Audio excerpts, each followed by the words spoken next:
শীতকালে আমার তো ধনিয়া পাতা অনেক ভালো লাগে। আমার মতো কার কার আপনাদের ধনিয়া পাতা ভালো লাগে? আমার তো আমি রাঁধুনির পাতা খেতে পারি না, কিন্তু ধনিয়া পাতাটা আমার অনেক মজা লাগে। শীতকালে আমার ধনিয়া পাতা থাকতেই হবে সব তরকারিতে। তো এই তো বাসার কাছে শাগাল আসছিল, তো ধনিয়া পাতা নিচে অনেকগুলা, আর তার সঙ্গে নিলাম হচ্ছে আপনার পালং শাক। আর এদিকে দেখেন আমার বাবুটা কি করতেছে। বাবু কি করো? আম্মু হ্যাঁ, শাক কাটতেছি। শাক কাটতিছো? বাবু হাত কেটে যাবে।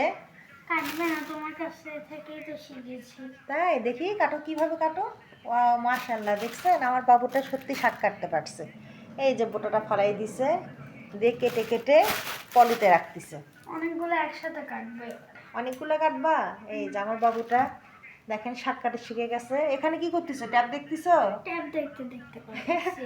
ট্যাব দেখতে দেখতে করতেছে। আমার বাবুটা ট্যাব অনেক পছন্দ করে।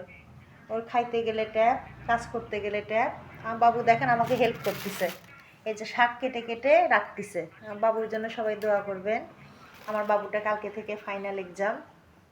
তো এই পর্যন্তই। তো পালং শাক, ধনিয়া পাতা আমার অনেক পছন্দ।